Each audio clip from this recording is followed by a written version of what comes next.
Hi everybody, Mike Harris here from Minnesota MUFON. Today we're going to be talking about our trip that we took last year, 2019, in August to Warren, Minnesota. It was the 40-year anniversary of the Deputy Val Johnson incident. And those of you that don't know about it, there was a Sheriff's Deputy Val Johnson 40 years ago, as of 2019, had an incident with an unidentified flying object. His police car had a shutter windshield. He blacked out for several minutes. The clock in his police car stopped for several minutes, and the doctors could not explain why he had retina burns on his eyes, as though he had been exposed to radiation. So, going to show you here some pictures of our presentation and give my presentation that I did when I was up there. Here is our Facebook page of it, the Facebook page that was put on by the people that did the get-together. The date was August 27th, as I said, of 2019, and that was the 40-year anniversary of the incident. Here's another part of the Facebook page. Here is the declaration by the mayor, Mara Hanel, the mayor of Warren. They actually recognized it that day as being official UFO day commemorating that incident. Here's a flyer that was sent out before it. I got my name on there along with Bill McNeff, and Dean, who went up there. And Chris Rutowski was there. He's from Canada. He was the first investigator to go up there at that time when the incident happened. Here's another page of the flyer. Here's the police car that was involved in it. And here's the next page of the flyer. You see the name Sherilyn Myers there. She's the one that was from the museum that contacted me on the group that we're on the internet and invited us to come down.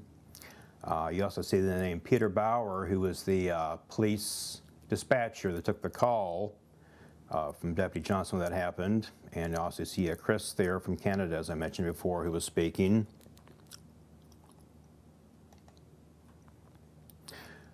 We checked into the hotel up there, and I happened to see a newspaper face down on the table. I flipped it over, and there we were on the front page of the paper. So that was pretty neat. I just, like I said, found that by chance. There you see Chris here that spoke before, some pictures of me, Dean, and Bill. Here's a picture I took of the police car when I was up there. There you can see a little bit of the windshield damage there on the front of the car.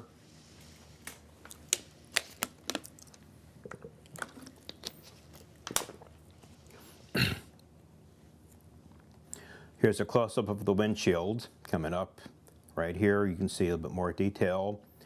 The next slide, it's even closer. You can see even more detail of the windshield. This is untouched and unfixed since that incident 40 years ago, as of 2019. Here's a panoramic shot of the crowd. There were about 400 people there. People came from all over. There were even people there from Germany.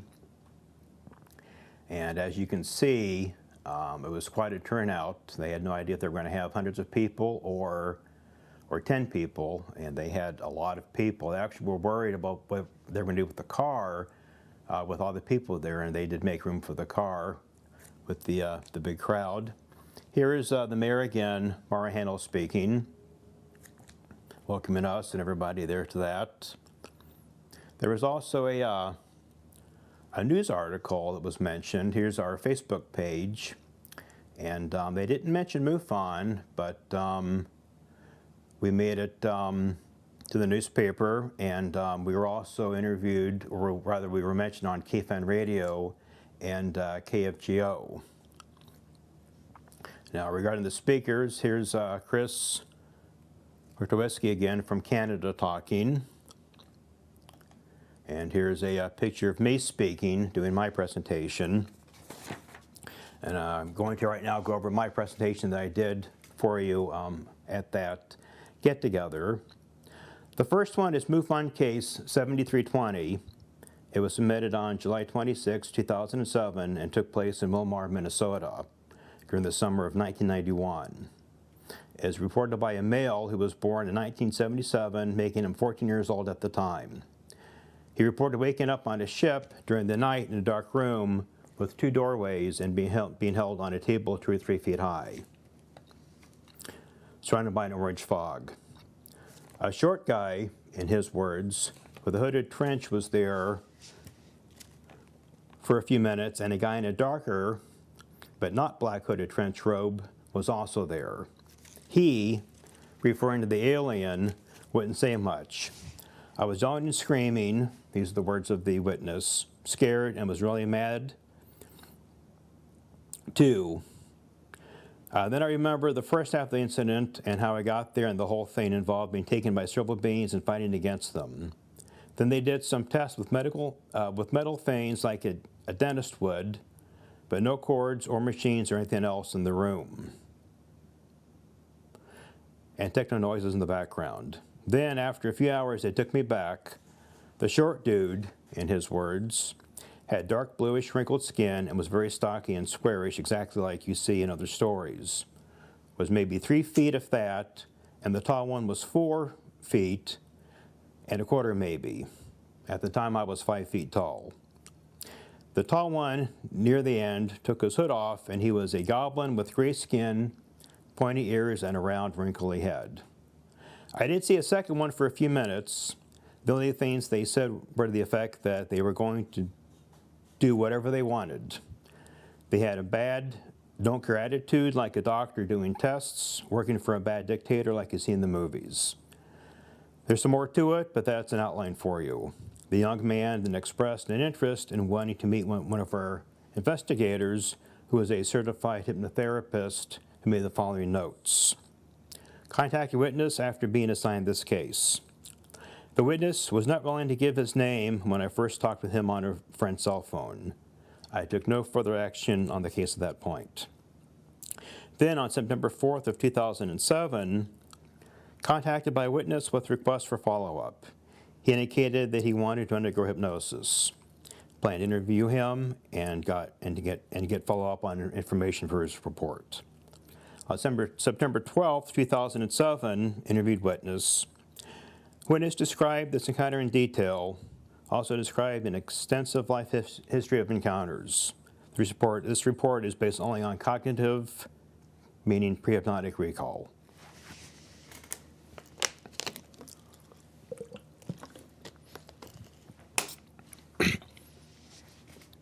Regression details are not included in this report.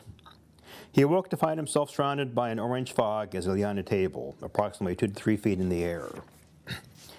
He laid on his left side, tilted roughly 20 degrees to his left, his right side approximately 4 inches higher than his left.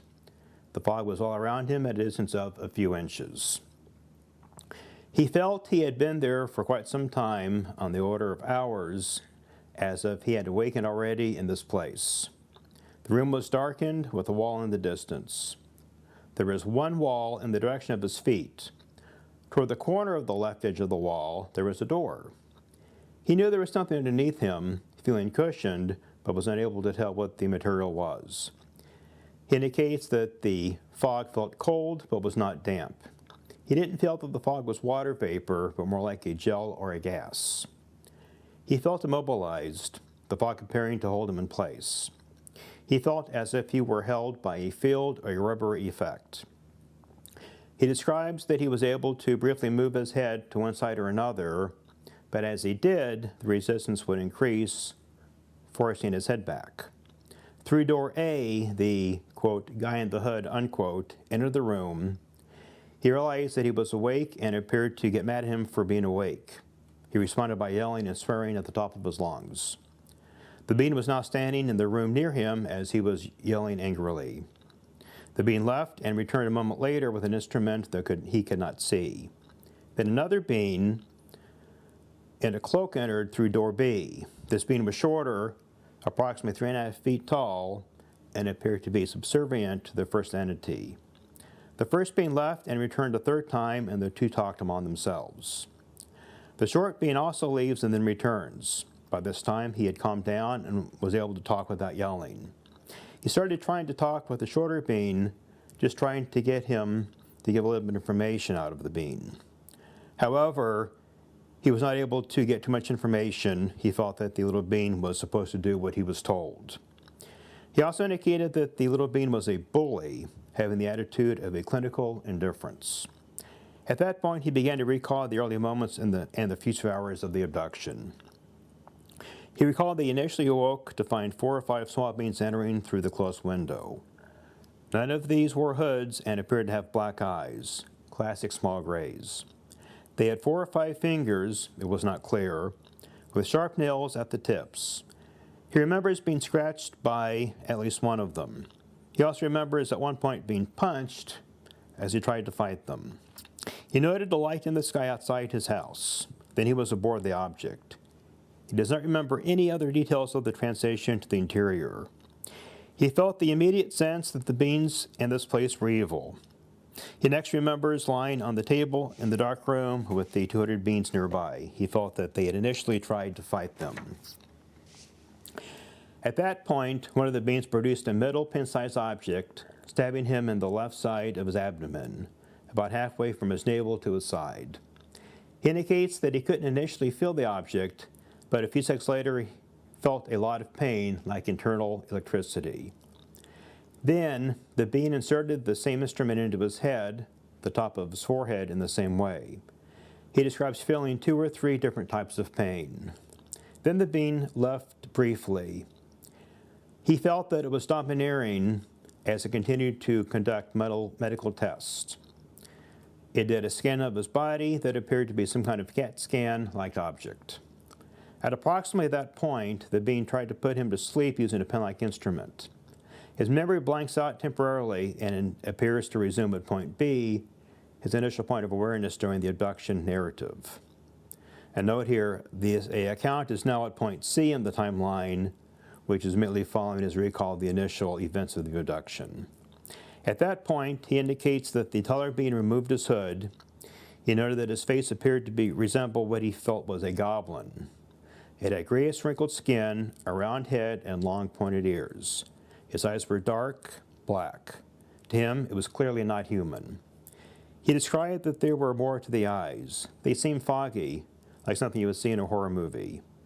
He knew that his questions wouldn't be answered. He again felt mad.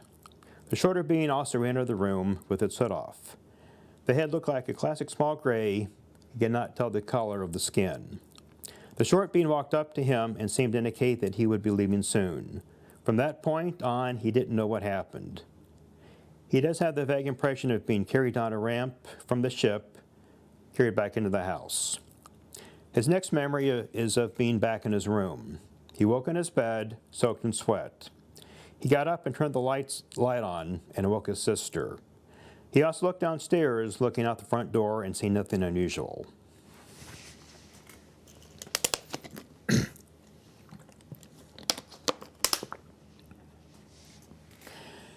He remained awake for an unknown amount of time after the event, perhaps for the entire remainder of the night. He indicates that when he awoke, the stab spot on his side remained painful for a couple of days, sore both inside and outside. He also felt sore on the forehead area where the instrument had been inserted. The pain in both locations was about 4 to 6 out of 10. He recalls taking 2 or 3 ibuprofen sometime later. He also indicates that he felt completely worn out, waking up in a cold sweat. It is not clear what the weather was. This was not obtainable since we don't know the exact date of the event. It is also not clear what he was wearing during the abduction. It does appear that he was naked during the event and may have been wearing his night clothes. This point remains to be clarified. Conclusion: the description of this event is taken from the pre-hypnotic interview. The events appear to be a current description of a remembered event. The results of the regression are consistent with the pre-hypnotic description and contain the same material with increased detail. The hypnotic material is not included in this report. I must conclude that he is describing a biographical memory of an event. I classify this event as an unexplained close encounter of the fourth kind, and those are the words of the investigator. And here is an edition by William McNeff, dated February 27th of 2013. The witness recontacted MUFON via CMS, our reporting system, and recounted three UFO sightings that did not involve entities. He asked that the original report be updated with a revised write-up, which he emailed to me. Here's the new version. Alien abduction, 1991, maybe March. When I was asleep in my upstairs bedroom, I suddenly felt like beings were coming in through the wall. There were about 5 of them, and it felt like there was a ship, UFO, outside the wall above, maybe 30 feet. I couldn't see the ship, but it made a noise sort of like an engine and had white, bright orange light shining up a lot of the windows. They were somewhat dark-colored, about 4 to 4.5 feet tall, semi-thin, had claws, looked like human demons, little hair, and exceptionally strong. This was either another dimension or spiritual. They came through the wall without affecting it and started grabbing me. I struggled and got away from a few of them, but didn't get anywhere before they overwhelmed me and carried me through the wall. From exiting the wall, I became unconscious. Next thing I knew, I was on a medical-type table in a dark room. I was in an orange fog tilted lengthwise and in a dark room unable to move. In the background, there were techno noises. 2 doors and a wall panel type machine next to one door on the floor about 2.5 feet tall. I kept trying to move and the fog wasn't letting me. My right side was hovering maybe 5 inches above whatever type of bed I was on. I could only turn my head some. There was a weird time change where the middle part happened first, then I remember the first part and the last part happened. So when I first woke up, it was the middle of the night. So when I first woke up, it was the middle of it. That's because they knocked me out, and I woke up a second time, thinking it was the first time because they also tried to wipe my memory. There were a couple of beings in dark trench coats with hoods hiding their faces and a short, stocky guy in a trench coat. They all had their head covered when they came and went talking to each other out of the doors and going back and forth to each other and me doing some sort of test. I was very mad a lot of the time. I was on at them about who they were and what they were doing, and that when I got free, I kick, quote, their asses like crazy. During the middle of it, they knocked me out again and then moved me to another room. I didn't remember after that I had seen all the tall guys' faces because they were wearing their robe hoods during the first one-third of the time. The taller, skinnier one seemed to boss around the short, stocky one. Afterwards, the skinny one left again. The short, wide one took their hood off and talked nice to me. His face was wrinkled square and blue dark. The skinny one was angry at me for being angry with him. He reacted by talking in a controlling and threatening way in English. Then he jabbed me with some kind of dentist-looking instrument. At other times, they used a similar tool on my head. After that, he didn't say much to me. They were out of the room maybe about 3/4 of the time through the whole event. I remember what happened during the first half. Later on, near the end, the thin one took off his hood, and he was a gray goblin. I was then unconscious again, but I felt like a freight-type door and ramp was open that I might have gone out of. When I woke up at maybe 4 a.m., I was physically in a weird state, sweaty, cold, my head hurt, and I had scratch marks on me. That is the end of the revised account. I'd like to add a few comments that I added to I have those are extraordinary and maze of things that are not outstanding. Minnesota a couple years ago, I've seen that appeared to be satellites, but they zigzagged. And at the end of the interview, I asked him if he had any other experiences, and he talked about having missing time in California driving a few years ago. A lot of people don't seem to put two and together because they're made to forget or block it out. The next case here was submitted on July 14th, 2008. It is believed to have happened in July of 1981 in Eden Prairie, Minnesota.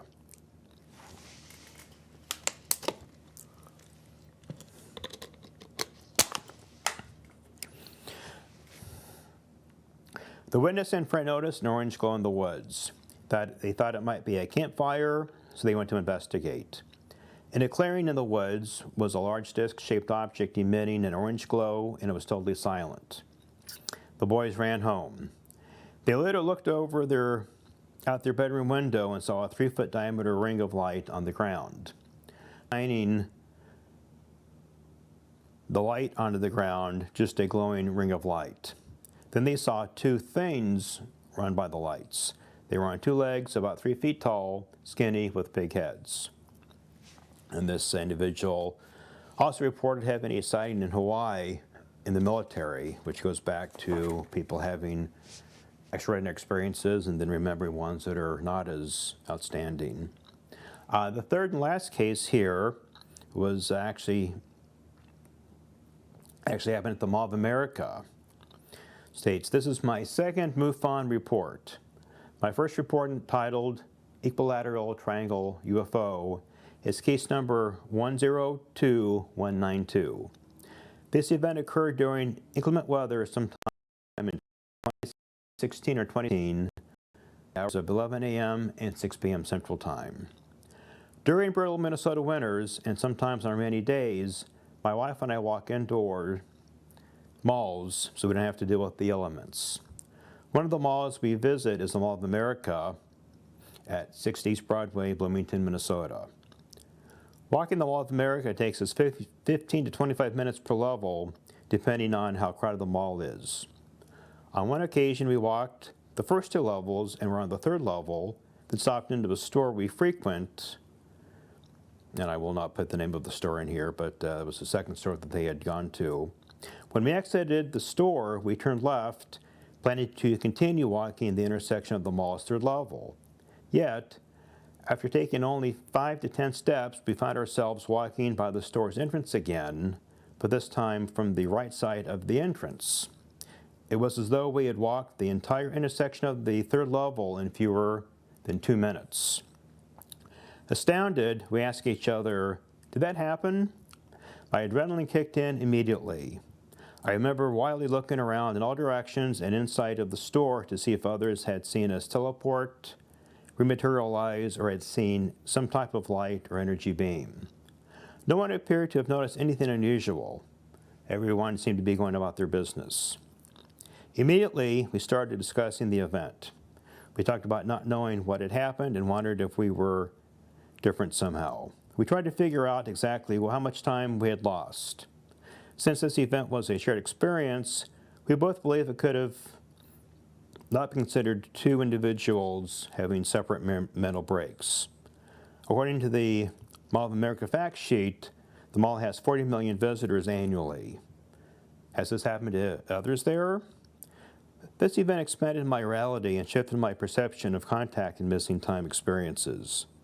I realized that these experiences do not only happen in one's apartment or home or on a remote stretch of road while driving at night. Missing time experiences can happen in the most crowded of all places. So that concludes my presentation. We're going to show you a few more slides here from the presentation we did up there. Next one right here, you've got Dean speaking. You see the car and some MUFON people in the front. Here's a close-up of Dean doing his talk. And the next slide here is Bill McNeff doing his presentation. And here is a panorama view of Bill speaking. See, there are about 400 people there, like I said, in the car in the front. And here's a picture of Bill, the mayor, Marl Handel, again. I'm sorry. That was, that's Cheryl Lynn. That Cheryl Lynn is the one that invited us up there. She's the woman from the museum. And at the end, a lot of people came up and asked us questions. Here's a picture of me and one of the guests up there, Anita. She's from Minnesota, wearing the shirt that I bought that they had out there commemorating the incident. The sheriff's name that was there, he was the sheriff who was the supervisor of Deputy Johnson at the time. His name is Dennis Brecky. Here's a picture of me and the sheriff and the car in the background. And here's a picture of the few of us, Dean and Bill, in the car. And here's one of all of us that went up there with the car. You've got Dean, me, Bill, and Anna there on the right. Helped us a lot driving to the area, which was very nice. Thank you, Anna, for doing that. And on the last slide, I'm going to show you is very interesting. When the meeting was over, we were all looking for a place to eat. So I got my cell phone out and I Googled restaurants in the area. And unfortunately, for some reason, it was not able to give us any restaurants in the area. There was some kind of problem. And I did not make this up. This is not a joke. This is really what was on my screen. This is the actual screenshot of my cell phone when we were leaving. Said, could not get this info. Something mysteriously stopped maps from searching this area, and there's a picture of UFO. So, go figure.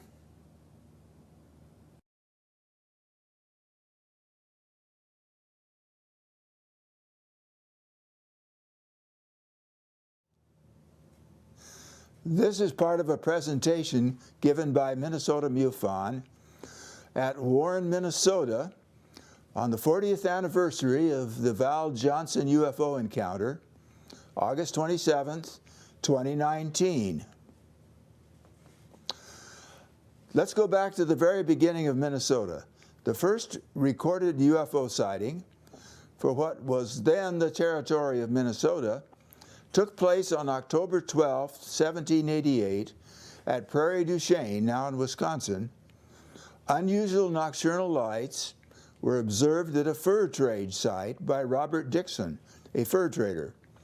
Unfortunately, we have found no other details, but we can assume that it was something very unusual to cause a fur trader to report it.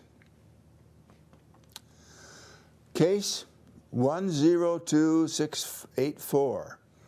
This event happened on or about May 24, 2019, near Norman Township in Pine County.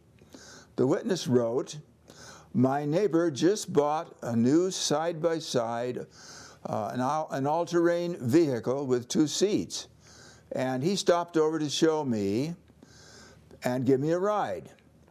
We live next to a state forest with some ATV trails.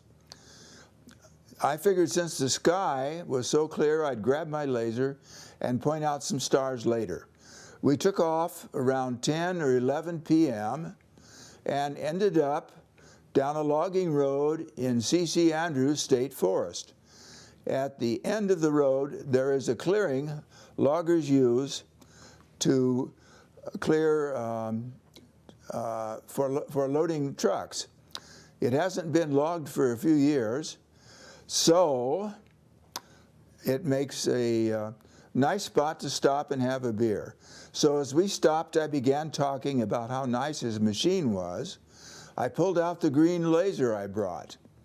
I shined it up toward the sky and pointed at a star. My friend was blown away that you can see them from the so well. I was pointing at what we thought was a satellite. I pointed the laser at it, and it changed positions. We both started freaking out. After a few seconds of it moving around, a second light appeared just to the right of it. My friend at this point is like, "Give me that thing. What the hell is that?" So I hand him the laser, and as he points it up at one of the satellite-looking lights, a military jet flies right over our heads, way lower than I've ever seen one fly. So we put the laser down, got spooked, and headed home. Now I can't stop looking at the sky. we still talk about what the moving lights could have been and why the military jet flew over so fast. Case 68538, Minot, North Dakota. On the morning of October 24th, 1968, shortly before 2:30 a.m., a camper team at the Oscar 6 Minuteman silo north of Minot saw a large glowing object land nearby. At 2:30 a.m., a missile maintenance team en route to November 7th silo reported a light pacing their vehicle. When they arrived at N7, the UFO was circling to the south. Soon, facility controllers in a 40-mile wide area were reporting sightings of an object. Personnel at 3 silos described seeing an object. One saw the object separate into 2 parts and return and pass under each other. One 2-man security team followed the object to within half a mile of where it landed. At 3 a.m., a B-52 was returning to Minot Air Force Base from a 10-hour training mission. The base radar had picked up a UFO in the area. Ground controllers asked the crew to look at 1 o'clock for an orange glow. At 3:52 a.m., the controllers told the crew, "The UFO is being picked up by the weather radar now." The B-52 radar picked up a large echo 3 miles away. At that point, the radar navigator turned on the radar scope camera, which automatically took a photo of the scope every 3 seconds. The UFO then closed the distance at a speed of at least 3,000 miles an hour, quickly decelerated, and was pacing the B-52, now 1 mile away. The UHF radios on the B-52 were unable to transmit during this close approach to the object. The object then faded from radar, indicating it had either moved above or below the radar beam. Shortly after that, the B-52 was vectored by the base radar approach control to overflow a huge glowing object at ground level. When the B-52, at an altitude of about 1,000 feet, overflew the object, the co-pilot, Captain Bradford Runyon, saw the object and later made sketches. The main body was elliptical and glowing red-orange, with a short, shiny tube extending from one end, which was supporting a yellow-green glowing crescent shape. He described the craft as at least 200 feet in diameter, and scaling the sketch shows the craft was about 500 feet long. Once again, the B-52's radios would not transmit during the close approach. The B-52 executed a U-turn, headed back to Minot, and landed at 4:40 a.m. When checked later, the radios functioned perfectly. A little later, at 4:49 a.m., at the Oscar 7 silo, both the inner and outer alarms sounded. A security team was dispatched and discovered the front gate had been unpadlocked and an access hatch was standing open, but no other evidence of intruders. Of note is that the Air Force investigation that followed these incidents, Blue Book investigators did not interview the B-52 crew members during the official investigation. Blue as to what Project Blue Book really was all about. It was primarily a public relations gambit. And the investigators were looking for all possibilities of explaining these reports other than the obvious. Advanced flying craft from who knew where. This case has a wealth of evidence, including an object visible simultaneously on 3 different radar sets, The B-52 radar scope photos,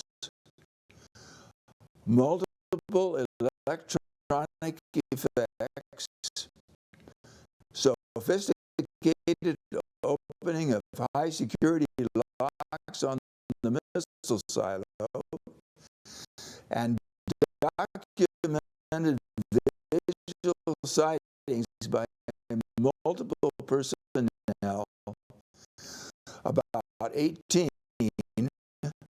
who were responsible for the nuclear defense of the United States. It covers about 100 pages of microfilm in the National Archives and is well documented on the internet. The Air Force never explained these incidents satisfactorily. The only approach to an explanation of Project Blue Book in the National Archives is possible plasma, unquote. This is not a good explanation from the electrical standpoint, because plasma, like many natural phenomena, assumes a spherical form when unrestrained. Not have an egg shape, every tube bearing a glowing and extending from one end. The Minot means unnight. These next Rosemont and Evergreen Heights suburbs and photographed on 4 different days. Case numbers 957, 58, 8, 90, Rosemont, and where witnesses written, I've done minor. It was 10:30, August 4th. I was in my townhome. I looked at the object, orange light, of it, flying center, west to east. Followed it by out my self-pictures. On Connemara, going east, stopped and hovered. I then took it to the east, all for about 30 before it goes, which I from myself. Photo which the Connemara Trail, a craft, flat bean-shaped, glowing a bright from an upper 12 beams are coming down along the side. These to end or fade of the craft. This is one of the best unidentified, estimated 60 yards away. Case 88, September 6, 2017. The prime witness saw a similar craft again in Rosemont. Here is his description. My wife and I, along with our daughter, were traveling west on Connemara Trail toward Highway 3 when I noticed a very large black object with a bright orange light to the south, near Highway 3, hovering above downtown Rosemont. I then took pictures. Then we turned south on Highway 3 to see if we could get a closer look. As we approached Highway 42, we could see 3 black objects with orange lights hovering about treetop level on the south side of 42. There were planes and helicopters flying in the area near them. Then 2 of the objects flashed red, and the one in the middle turned into a large fireball and descended to ground level. As it was descending, it looked like it ejected 3 smaller orbs. Then down at street level, it flashed on and off. When my wife and I drove toward it and passed the spot it descended, we couldn't see anything on the ground. We turned east and then left, and were then traveling north on Biscayne when we saw one of the objects, now in fireball form, traveling north parallel to us on the driver's side. We followed it until it took off at a high rate of speed and flew out of sight. His wife was driving, and the witness was able to take video during parts of this chase, which show objects that appear to be similar to the object he photographed on August 4th. Case 88-579, September 8th, 2017, 11:42 p.m. The witness was driving to work through Inver Grove Heights. He writes, traveling on Highway 55 headed east, I exited off of Barnes Avenue and noticed a black object with a bright orange light passing over the Barnes Avenue Bridge. The object proceeded east, passing over the Highway 55 and 52 junction and passed by the Invergrove Heights water tower, probably within 20 feet of the tower. I traveled Highway 52 north and got onto I-494 east. As I was crossing the Wakota Bridge, I saw the object again crossing over buildings and a car dealership very close to the bridge, heading now north-northeast. As I crossed the bridge, I lost sight of it, and as I proceeded on I-494 north, I realized a large helicopter was now traveling parallel to my direction on my right. It traveled that way for about half a mile and a mile and a half, and then I lost sight of it. The witness snapped a number of still photos and also took some video. The video shows a moving object emitting a flashing light about 5 times per second, definitely not typical of a conventional aircraft. One wonders if the helicopter was there because of the unidentified object. The witness had an opportunity to triangulate the distance to the UFO because the car was moving, so the witness was able to say with some certainty that the UFO passed by the Invergrove Heights water tower, probably within 20 feet of the tower. Based on that and the known width of the water tower with trigonometry, I was able to calculate that the UFO was about 60 feet wide based on his photo. This was certainly no drone or conventional aircraft. Case 90809, March 12, 2018, 11:54 p.m. Again, the witness was on his way to work. Here's what he wrote. At 11:54, I was traveling east on I-494. As I was approaching the Wakota Bridge, I observed a bright orange object flashing different colors at moments. As I came closer to the object, I realized it was the same kind of flying objects I have spotted in past sightings. It was traveling east. Then it seemed to move southeast. As I continued to travel on I-494, I observed what now appeared to be the flying object, now traveling parallel to my car, on my right, traveling north, possibly about a mile east of me. As I exited off the Valley Creek exit, I no longer had sight of it. When I got to work and was walking into work, I looked up and saw a bright light moving above the tree line traveling north. I had to go into the building to start work, so I could not see where it went. He shot 3 minutes of video while driving. On the video, this light appeared to be steady rather than blinking. It did grow in apparent size during the video, indicating that the witness was getting closer. Unfortunately, there are so many people shooting videos and photos of UFOs on their cell phones these days that MUFON has an embarrassment of riches, and the 1 to 2 people serving MUFON as photo analysts have fallen behind on analysis and have not yet studied the compelling videos and photos taken by this witness.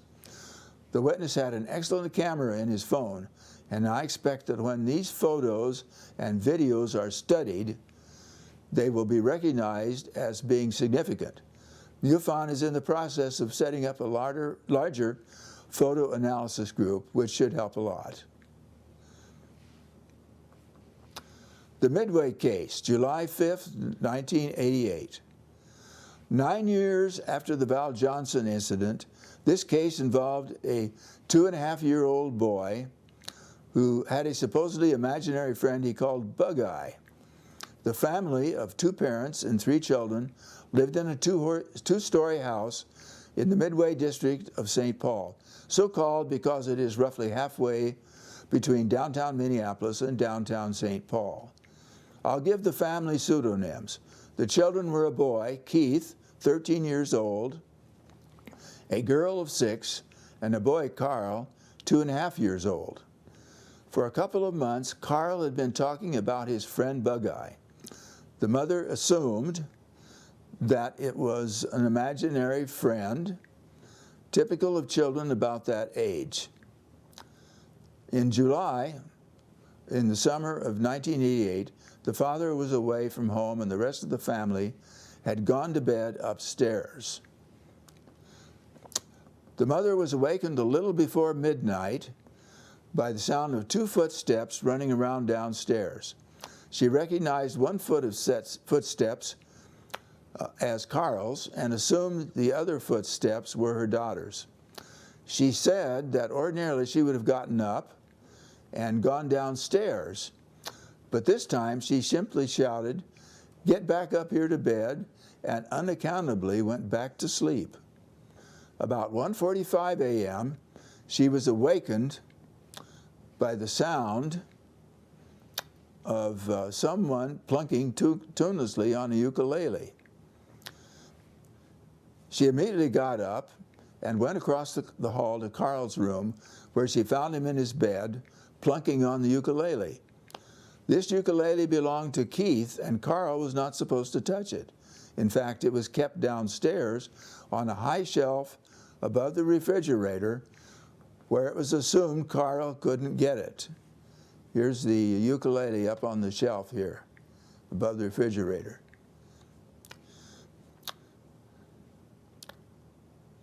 The mother took the ukulele from Carl and went downstairs. There she found the lights on and was surprised to find the back door, which they kept locked at night, standing open and the screen door unlocked. Also, the backyard light was on. In lieu of a deadbolt, they used to stick a large kitchen knife into a slot in the door frame, but the knife had been removed. She also found a chair pushed in front of the refrigerator with a footstool sitting on the chair. Now she was thoroughly alarmed. She closed and locked the doors again and went back upstairs. She took Carl to bed with her. They did not go to sleep immediately. She was turning the events over and over in her mind, trying to make sense of them, when there was a loud bang, like an explosion, seemingly outside above the house. At that point, Carl said, "He's back." She said, "Who's back?" "Daddy." "Daddy?" "No," Carl said. "Bug-eye." Now she was even more nonplussed, but eventually they went to sleep. The next morning, his mother noticed that Carl had a light scratch covering about a fourth of his upper back in the shape of the Greek letter omega. Carl complained that his ears were hurting. The mother, fearing an ear infection, took him to the pediatrician, who looked in his ears and said they looked a little red, but he didn't think it was an infection. This proved to be correct. Later that day, the mother called her friend Lynn, who had been reading books about the so-called alien abductions, who told her, "This sounds like one of those abduction cases." She came over to the house, bringing with her the book Communion by Whitley Strieber, which features a sketch of a bug-eyed alien on the front cover. She laid the book on the coffee table, and when Carl came by and saw it, he said excitedly, pointing at it, "My friend." Based on the cover of Communion and some other information, I think Carl's friend may have looked something like this. Carl then ran outside looking for his friend all over the backyard, stopping in certain places and looking up at the sky. He told them that his friend had come into the room and they had gone out into the backyard. He showed him the place where he said his friend had taken him. While he was standing in this spot, he got a strange expression on his face and clasped his hands and twisted them into an odd shape and kind of swayed around. He told them that his friend had told him, "The moon loves you, the stars love you, and light loves you." He also said his friend had gotten the ukulele down for him. This really got their attention, and they began to think that something really unusual had happened.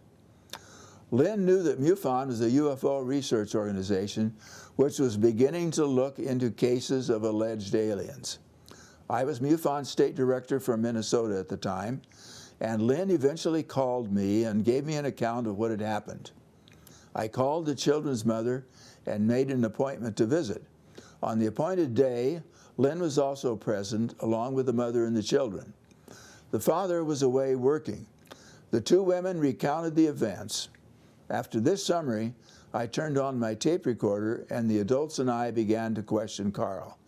He answered our questions readily enough, but his memory of the incident seemed to be... I have a transcript of the questions and answers. After we had asked a number of questions, we set a chair in front of the refrigerator and put the footstool on top of it, just as it had been the night of the incident. We asked Carl to climb up and get the ukulele. He said, "I'm afraid I might fall." His brother said to him, "I'll hold your hand, you won't fall." So with his encouragement, Carl climbed to the top of the step stool. As high as he could reach, his hands were still a foot short of the ukulele. The top of the refrigerator was covered with cereal boxes, etc., and he could not have used it to climb higher. It would have taken someone about a foot taller than Carl to have reached the ukulele. The mother said she had had some strange incidents as a girl.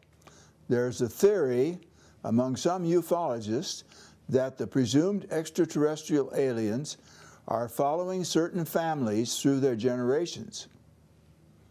The statement, "The moon loves you, the stars love you, and light loves you," a 2.5-year-old boy would not be likely to make up.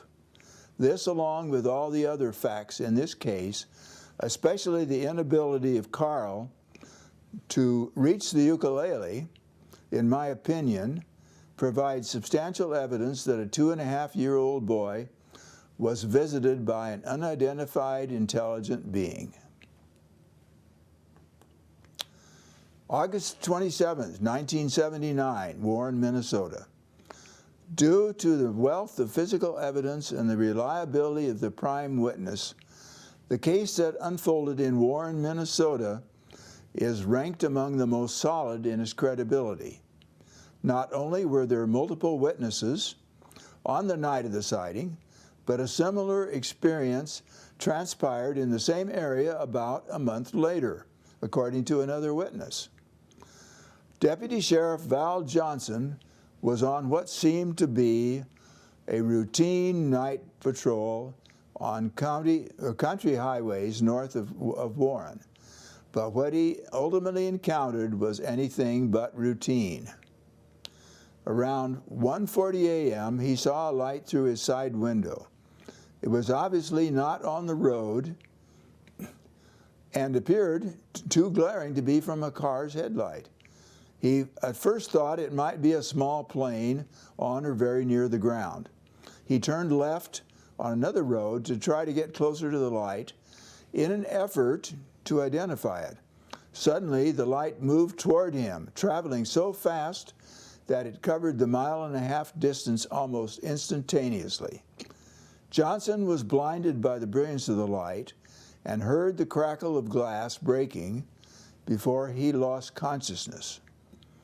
A photo of where Johnson's vehicle skidded was furnished by the Marshall County Historical Society. When Johnson came to, his car was stalled where it had skidded across the highway. He felt sluggish and shaky and radioed headquarters at 2:19 a.m. to request assistance. Before long, another deputy arrived on the scene and called an ambulance. The doctor who examined Johnson found him to be in a mild state of shock. His eyes were irritated, as if Johnson had suffered mild welder's burns, and he couldn't tolerate any exposure to bright lights. Johnson's patrol car is now preserved in the Marshall County Historical Society Museum at Warren. The patrol car sustained a peculiar array of damage. The inside headlight on the driver's side was smashed, but the one to its immediate left remained intact. There was a flat-bottom circular dent on the left side of the front hood, about 1/2 inch in diameter, shown here, close to the windshield. The partially shattered windshield had a crack in the driver's side of the windshield that ran from top to bottom, with 4 apparent points of impact. The electric clock was running 14 minutes slow, as was Johnson's wristwatch. The shaft of the roof antenna was bent at a 60-degree angle, starting about 6 inches above its base. One of the bent antennas on Johnson's patrol car is shown here. The trunk antenna was bent over at 90 degrees, but only near the top. No damage occurred to the car's regular antenna on the front hood. Essentially, all the damage to the car occurred on the left or driver's side. Investigations occurred immediately, both by the Sheriff's Department and by investigators from the Center for UFO Studies. The police determined that Johnson's car traveled about 950 feet after the first round of damage occurred. As investigators set to work, they ruled out the possibility of a collision with another vehicle or a low-flying plane, and it was evident that Johnson wasn't merely playing a prank or advancing a hoax. What transpired was very real, and no clear cause emerged from the investigation. In addition, experts from Ford Motors, the vehicle was a 1977 Ford LTD, and a team of engineers from Honeywell examined various portions of the damage. After examining the windshield fractures, an expert from Ford, Meridian French, noted that even after several days of reflection on the crack patterns and apparent sequence of events, I still have no explanation for what seemed to be inward and outward forces acting almost simultaneously. I can only conclude that all cracks were from mechanical forces of unknown origin. In addition, no cause could be found for the clock running slow, the peculiar antenna damage, or other physical traces. A metal expert said that it would have been impossible to bend the two antennas by hand in the manner that they were found, and he theorized that some unknown force field was responsible. Fortunately, Johnson's eyes healed quickly, and he suffered no lasting effects from the close encounter. Case 4038, October 29, 1979. This happened 2 months after Val Johnson's experience. The reporting witness was a military police sergeant. Here is his statement. This is a statement of the events that took place at approximately 2200 hours on October 29, 1979. At the time of this incident, I was 25 years old and was a sergeant, E5, military police officer, on active duty in the U.S. Army. I had deported Fort Wainwright, Alaska, a few days earlier, and was driving to my next duty station, which was Fort Snelling, Minnesota. We had turned off Highway 29 in North Dakota and were headed east on Highway 1 in Marshall County, Minnesota. I was driving a 1977 Chevrolet. My wife, Susan, was in the car with me, and we were just past the town of Alvarado when we observed an extremely bright light on the road approximately 1 mile ahead. After a minute or so, we determined that whatever it was moving because we were not closing in on it. Now, being the cocky young military policeman that I was, I decided that I was going to find out what this light was. I accelerated to a high speed, I'm guessing close to 100 miles an hour. As I started closing on the light, I observed that the light was an extremely bright yellowish light, which appeared to be approximately 4 to 6 feet in diameter. It was above the center lines in the road and was about 3 to 4 feet above the road surface. As I got to within approximately 100 yards of the light, traveling at about 100 miles an hour, it suddenly came off the center lines into the middle of my lane and was coming right at me. I immediately locked up the brakes and swerved onto the shoulder of the roadway. Everything in the car was flying into the front seat. Instantly, the light was back to approximately 1 mile ahead of us again. Now I was ticked off. I took off after it again, determined to see what the light was. Again, as I got to within approximately 100 yards of the light, traveling at about 100 miles an hour, It suddenly came off the center lines into the middle of my lane and was coming right at me again. I immediately locked up the brakes and swerved on the shoulder of the roadway, and instantly the light was back to approximately 1 mile ahead of us again. This time I was able to observe that the bottom portion of the light merged into a brighter white light than the rest of it.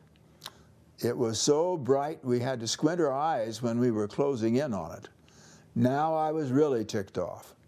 So I went after it for the third time with about the same results. However, this time I estimated that we came within 30 to 50 feet of the object. We almost hit it. At that point, we decided not to try that anymore. We followed it for a safe distance.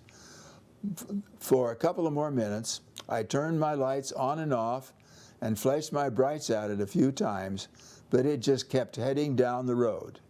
Then it just disappeared. I thought that maybe it had gone out of sight down a hill, but there was no hill. About a mile later, we entered the town of Warren, Minnesota. As we continued past the town, we observed a bright light in our rearview mirror. We watched it for about a minute, then it disappeared.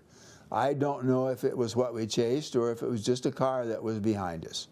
We talked about what had just happened, trying to figure out what the heck that object was. I didn't think a UFO was high on our list, because one would think of UFOs as flying away, not playing a dangerous game of cat and mouse in northwest Minnesota. What really ticks me off is that I had a good 35mm camera in the car, but didn't think about it at all during this incident. My sister immediately said, "It wasn't in Warren, was it?" At that point, I got a knot in my stomach and the hair on the back of my neck rose with that goosebump chill thing. I said, "What do you mean it wasn't in Warren?" Since we had just drove about 3,000 miles, and she nails this sighting to within a few miles. She said, "Tell me what you saw." So I told her what we had seen, and she stated that a Marshall County deputy sheriff was hit by the UFO about 2 months ago. Now I was heading for my new military police unit at Fort Sheridan, Illinois, with duty at Fort Snelling, and I didn't want to get labeled as a loony, so I only told my friends and relatives about the UFO I had chased. A few months later, I heard the Deputy Sheriff, Val Johnson, being interviewed on a radio talk show, and I made up my mind that I would call him and talk with him. I called up to Marshall County, and they said he worked at the Oslo Police Department. I called the Oslo Police Department and stated why I was calling. They called Val Johnson at home, and he okayed them to give me his home phone. So I called him up and described him what had happened. He stated that of all the people that had reported UFO sightings up there, he was sure that I had chased the object that had hit him. He stated that as I was describing the incident, he was remembering the small details about the light, such as it being above the center line and it having a brighter white lower portion that he had never reported in his statements. I have often thought about what it was and why it would be playing cat and mouse with a car in northern Minnesota. The only theory I can come up with is as follows. If it was that some kind of extraterrestrial or extra-dimensional beings were observing our civilization, they would surely be interested in what could hurt them. The Grand Forks Air Force Base and ICBM missile silos are not too far from there. Could it be possible that the object was monitoring the military base from that area? It being about 3 to 4 feet above the road surface would give it vertical obstacle clearance and keep it below the radar screens. It being above the center line in the road would give it left and right side obstacle clearance. Vehicles like the sheriff's squad car and my car were probably minor inconveniences to its mission, requiring throwing a scare into the occupants if they got too close. That's the end of the sergeant's statement. Based on all I have learned about the activities in UFOs over the years, I think the sergeant's theory could be right on the mark. MUFON's official website statement is, UFOs are real. We are not alone. Thank you for the privilege of presenting these cases to you.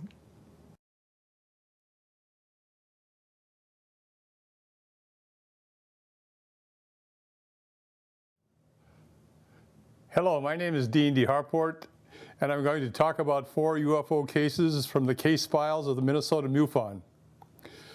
Thank you for watching.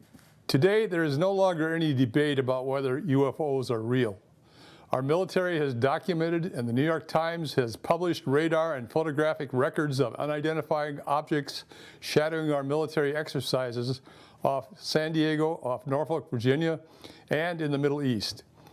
Using the most advanced military radar and temperature tracing technology, these objects were conclusively found to accelerate at rates that would kill any human being and move at speeds of more than 7,000 miles per hour, which is far beyond the capability of even our most advanced aircraft or that of any other country.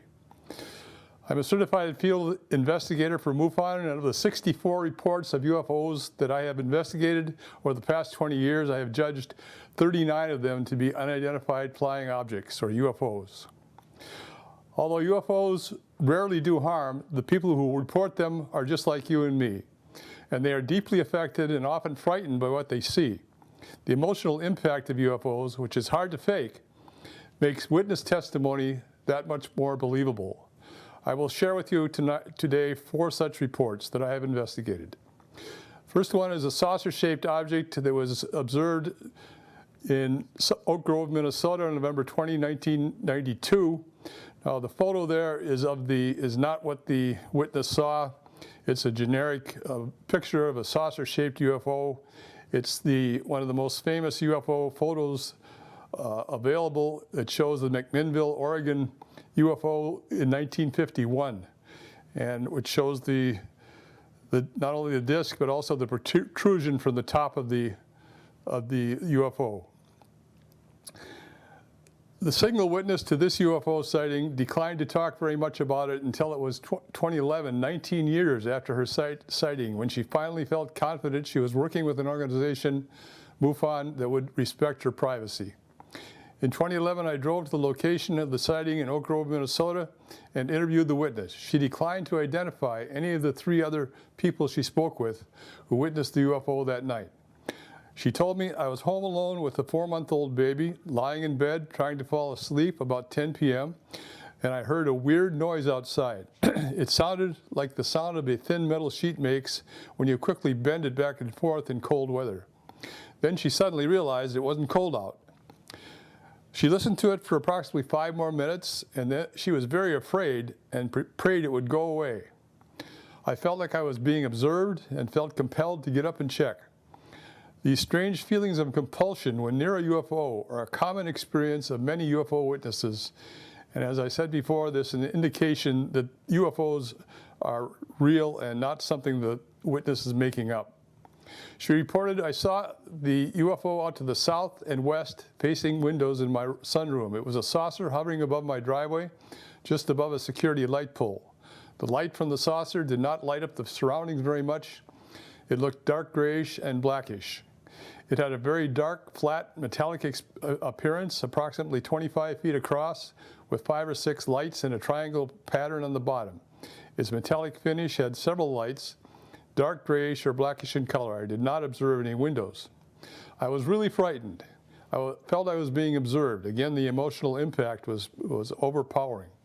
I was really wishing it would just go away, and after 2 to 3 long moments, it gradually rose about 20 feet higher in the sky. Then it hovered over my pasture for about a minute and moved slowly toward my barn.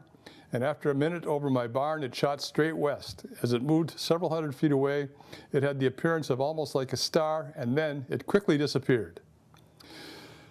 I talked to my friend in St. Francis nearby, and some of her friends had seen it too, though not as close as I saw it. A reporter for a local news station called to see if I'd go on record and let him interview me, the witness said, but I declined. It has always stayed with me, and I decided recently it must be recorded. Neither the witness nor her husband had anything to do with national security. There's no airports or near the site, and the witness seemed intelligent. Her verbal account was nearly identical to what she wrote online. She declined a local press interview shortly after the sighting occurred, so she was not seeking publicity. She came forward with her account because it had been bothering her for a long time, and MUFON presented a reliable, unobtrusive way to document what she had experienced. I see no reason to disbelieve her account. Therefore, I have classified the sighting as an unknown, a UFO. The next sighting I'm going to talk about was a triangle-shaped sighting, a very common shape for UFOs. And this was near Sauk Rapids, Minnesota, just north of St. Cloud. The photo you see there is a famous photo that was taken of many triangular-shaped UFOs that were seen over Belgium in 1991. They were seen over a series of nights, 2 or 3 weeks, almost every night by thousands of people. But this one is not, we don't have a photo of the UFO that the witness saw in this case. The witness reported, "I got home from my daughter's hockey game and went out back to check on things. I looked up and there it is, directly overhead, a triangular object silently floating across the sky until it faded into the trees and I lost it. The longitudinal size of the triangle was 30 to 100 feet and the structure wingtip to wingtip was about 15 to 50 feet. At its closest, the object was 20 feet or less from the witness, very close. It had several lights on it of varying intensities, the brightest of which were toward the front tip. After a few seconds, the object moved toward the small municipal airport about 2 miles away and disappeared behind the tree line. The triangle the witness saw was radically different from any other aircraft he had seen, commercial or military. There were no other reports of a similar object in the vicinity, and it was decidedly not a helicopter or a drone. Although the craft disappeared in the direction of a nearby airport, the witness was familiar with nighttime air traffic, which he said was rare, so it is very unlikely that the object was any kind of conventional aircraft. When I interviewed the witness, he seemed calm and spoke intelligently. He said the strange triangular object passed directly overhead, which left him honestly quite scared. I have seen weird things before, but nothing as definitive as this. Powerful emotional impact on this witness. The airport the UFO was moving toward when it disappeared is also a Black Hawk base or repair site. However, the Black Hawk is an advanced helicopter, and it was clear the object was not a helicopter. The speed of the object was far less than would be required to keep a winged aircraft aloft, and it had no red or green lights that are standard on civilian aircraft or on commercial aircraft. So it was not a conventional aircraft of any kind. The witness said he had seen other objects in his dreams, but that doesn't discount from his credibility. For whatever reason, some people experience and dream of more strange phenomena than other people. Given the sober account of an apparently knowledgeable witness of an object so close to him, there is no reason to discount his testimony, and I therefore documented the object as a UFO. The next one is another triangle. This one was seen near Waconia, Minnesota, about 12 miles west of Minneapolis. And this event happened in 1973, but was not investigated until the witness reported it to MUFON in 2016, 43 years after the sighting. Obviously, the sighting was a very significant event in this woman's life. The witness I interviewed, then age 82, and 2 other witnesses, now deceased and never interviewed about the event, were driving west about 9 p.m. from Eden Prairie toward Waconia when they saw a triangular-shaped object a mile ahead of them in the sky that was casting a very bright, pulsating light on the ground. The witness immediately thought the object was a UFO. The object was in sight for several miles, and when they got to Waconia, it had slowed down and stopped, which enabled the witness to drive under the object and then about 100 feet overhead. It cast a circle of light approximately 50 feet in diameter. The light was so bright that the witness could barely see the road, but she accelerated and got ahead of it, and after that she could see neither the object nor the light cast by it. The witness was very excited and psychologically disoriented by the triangular object she saw, but suffered no physical symptoms of distress. After her sighting, she was concerned anytime she saw any object in the sky that she didn't recognize.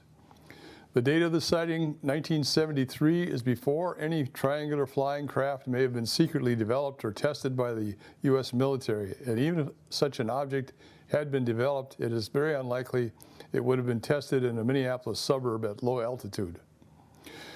The fact that the object was paced the witness's car for several miles and shown a blindingly bright light is consistent with numerous other reports of UFOs. At this remove in time, it's impossible to know whether there was any moving object in the sky, such as a helicopter or airplane, that might have been misidentified by the witness as a UFO. But the low altitude and the highly anomalous appearance of such a bright light flying so slowly and so low of a triangular structure rules out any conventional explanation. Therefore, the object is judged to be an unknown aerial vehicle, again, a UFO. The witness was greatly relieved to finally find someone who would take her seriously and document her experience.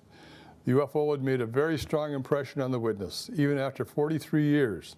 She said she still continues to think very often about her experience. The fourth case I'd like to talk about is a barge-like structure that was seen near Maple Grove, Minnesota on December 16th, 2008, a few miles north of Minneapolis. Now the photo there is just a typical barge. Again, there's no photograph of this object available, and the object was structurally similar but didn't have all the protuberances that this photo of this barge has on it. I interviewed the male witness at the place of his sighting on December 5th, 2016, 8 years after the event. He had kept meticulous notes of his experience and was sufficiently affected by his experience to fill in the long, detailed MUFON form. The witness was driving northwest on Highway 81 on Maple Grove at about 8:15 p.m. when he saw a very bright flash approximately 1 mile ahead of him toward the northwest. It occurred to him that the flash was similar to the flash when the ship on the Battlestar Galactica TV show. He noted that the flash was immediately replaced by a very bright light. Other UFO witnesses have described such flashes becoming lights and ultimately UFOs. It has been speculated by scientists that this is some sort of break in the space-time continuum, possibly developed by an alien civilization. After a few seconds of remaining stationary, the bright light moved a long distance, very quickly, at least a mile, in an arc motion toward his rear. Incredibly, this moment took only a couple of seconds to complete. The light now mysteriously manifested as a solid object hovering above a factory building about 50 feet ahead of him and only 100 feet overhead. It had what the witness described as a very sturdy barge-like appearance that reminded him of a railroad boxcar. Not surprisingly, the witness experienced a feeling that something was unusual and drove to his girlfriend's house and back, which took only a few minutes. When he returned, he stopped about 100 feet southwest of the same intersection, and the airborne object was then almost directly over the intersection, still about 100 feet overhead. The witness was able to get a very good look at the object. It was close enough that he felt he could hit it with a baseball. It was rectangular in shape, about 100 feet long, 40 feet wide, 15 feet high, and had 3 round lights, one on each end and one near the center of the craft. The structure had a number of antenna-like protuberances coming out of the top side, 3 dull substructures, and 3 dull round lights, one on each end and one near the center. It made absolutely no sound. The witness was obviously taking good notes, or had kept good notes of his experience. When the witness realized what he was looking at, he suddenly became very frightened. Here's the emotional impact again, and got away as quickly as possible. According to Twin Cities Dark Radio show host Dave Schroeder, 4 UFO witnesses on his program in the years following the sighting that approximately 15 other cars stopped and gazed at the object at the intersection where the incident occurred. What do these sightings mean? They mean that there is tangible evidence that thousands of credible people have seen large numbers of extraordinary flying objects that our government and our military establishment is just beginning to formally admit to. The MUFON database alone contains detailed descriptions of thousands of credible UFO sightings documented in detail by trained investigators over the past 50 years. It would seem that such strong evidence of such mind-bending objects as UFOs would generate well-financed government investigations by our top scientists and enormous speculation and discussion among our leading journalists. However, it seems that most human minds are simply so frightened by the potentially existential threat of an alien culture that they reflexively ignore UFOs and ridicule people who take them seriously. Thank you.